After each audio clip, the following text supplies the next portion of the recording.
the most important man in your movie is played by a man who has never acted before. Yes. You took a risk there, didn't you? Well, not really, actually. I mean, I think, if you think about it, there's a lot of people who can act.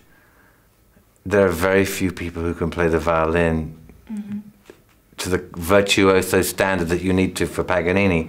And of the people who can play the violin, even fewer of them are young and attractive.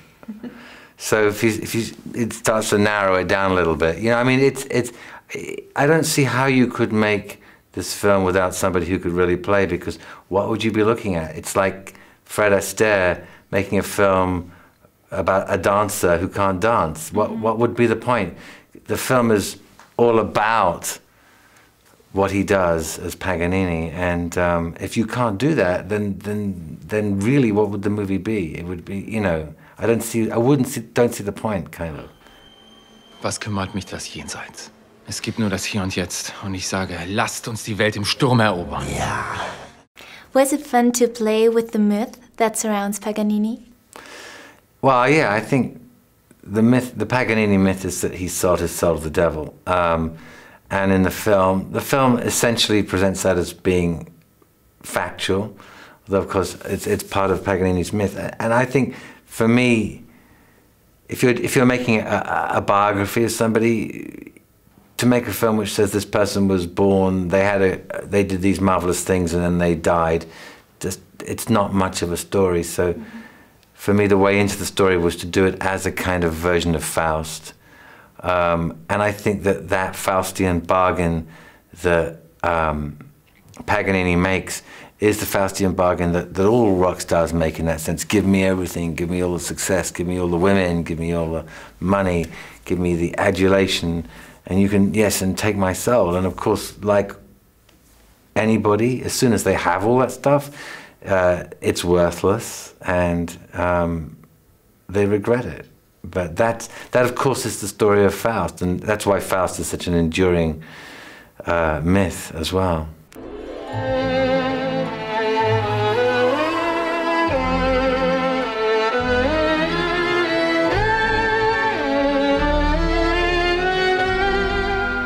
What do you personally think about him? Do you like his music?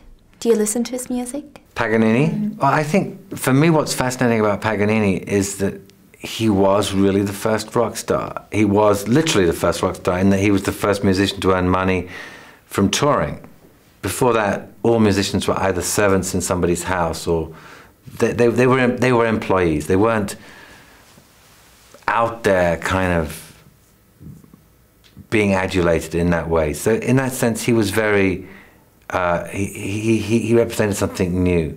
And one of the things that I was keen to do with this film, and I think that it was very interesting to use David to do as well, is the idea that classical music isn't something that's fossilized and stuffed into a dinner jacket and just for like a haute bourgeois kind of social event. That the people who wrote this music were just as vibrant and passionate or outrageous or out there as you know, the Sex Pistols or something.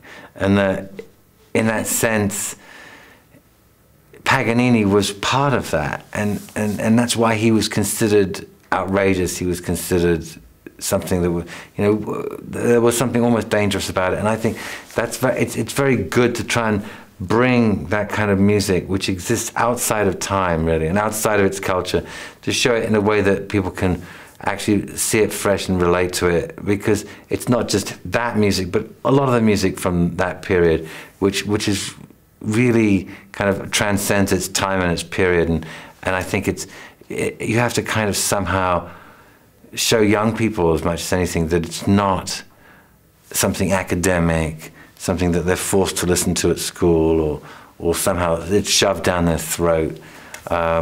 Because there's a lot in there that's really passionate and powerful, and it's probably some of the greatest achievements that humans have ever done in art, you know. I think the movie does a great job in showing the other side of being famous. Do you think as an artist you have to sell your soul or parts of it? I think that essentially the act of putting yourself out there is by definition a narcissistic act and comes with a price. Mm-hmm.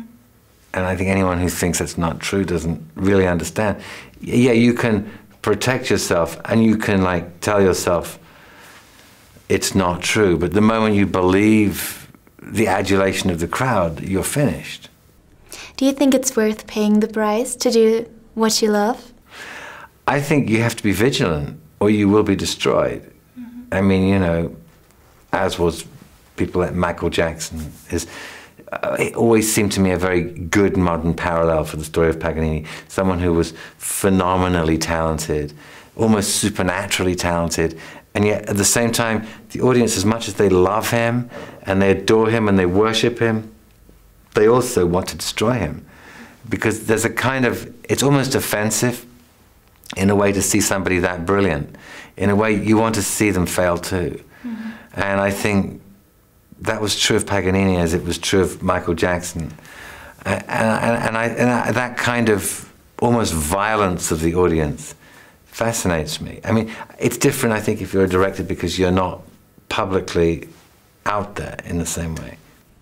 How close did you stick to the facts? How much truth is in the movie about the real story of Paganini? Actually, the movie is very factual. The whole story of him and Charlotte Watson and her father is completely factual, and they did elope. And in fact, it was slightly more complicated in real life. She went to Paris to meet him. We went to France to meet him, and was stopped from going by her father. So it was there was a little bit more to it. But she did end up going on an American tour. And I mean, I'm not wishing to give all the story away. It is actually very factually based, the whole central story of the film.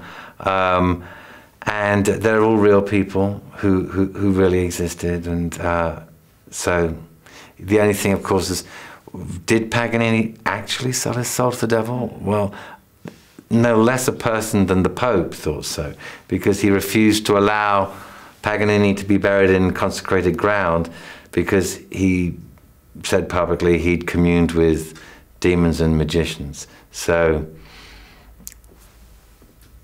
it depends whether you believe that kind of thing or not, really.